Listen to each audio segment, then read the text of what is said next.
Olá, hoje a gente vai mergulhar fundo numa das lendas mais famosas e sombrias de toda a mitologia grega, a história do Minotauro. É um conto que fala de deuses, de monstros e de heróis, claro, mas no fundo é sobre as consequências terríveis de uma promessa quebrada.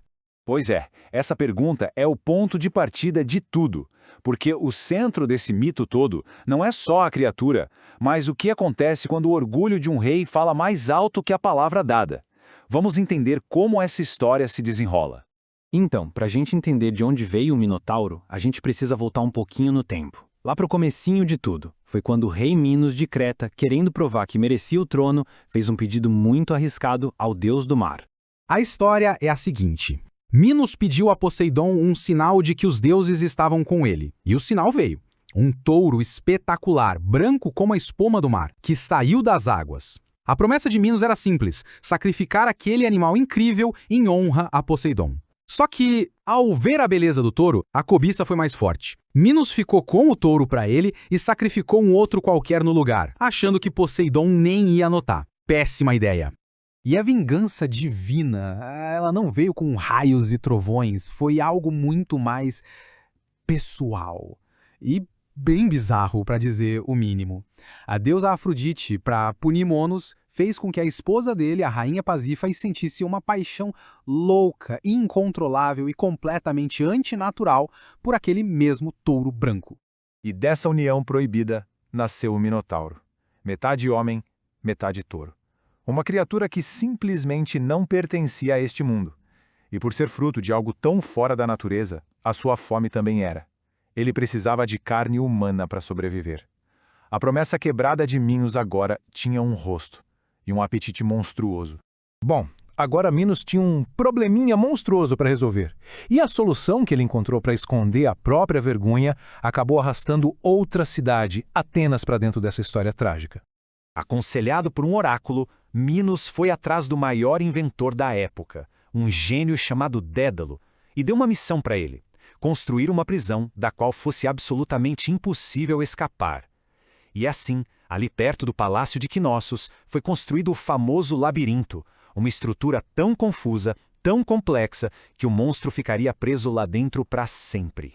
Só que um monstro desses precisa comer, né? A oportunidade de Minos para resolver isso veio da pior forma possível. O filho dele, Androgeu, foi morto em Atenas por uns competidores invejosos durante uns jogos. Como vingança, Minos declarou guerra contra Atenas, venceu e impôs um preço terrível pela paz, um pagamento em vidas. 14. Guarde bem esse número. Esse era o tributo.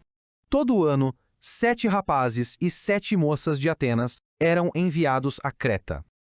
Mas não para serem escravos. O destino era muito pior.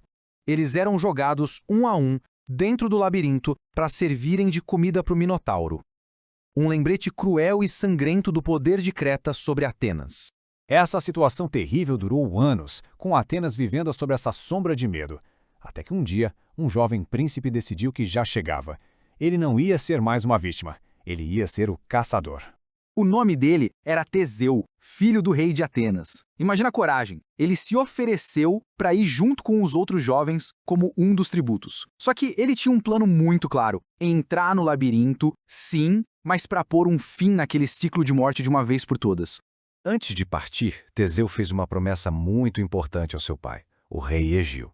O navio partiu com velas pretas, como era costume, um sinal de luto. Teseu combinou o seguinte: se ele voltasse vivo, se ele vencesse, ele trocaria as velas por outras, brancas.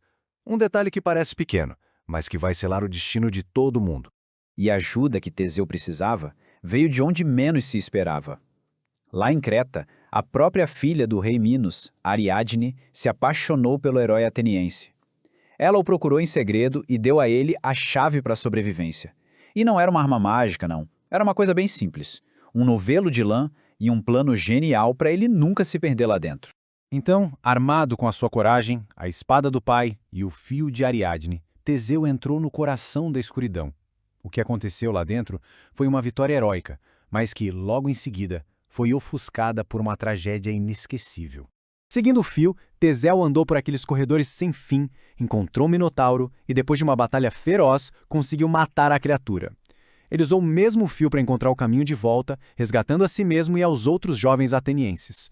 A maldição de Atenas tinha finalmente acabado.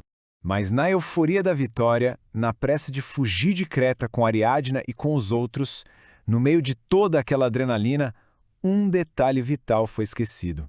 A promessa. As velas.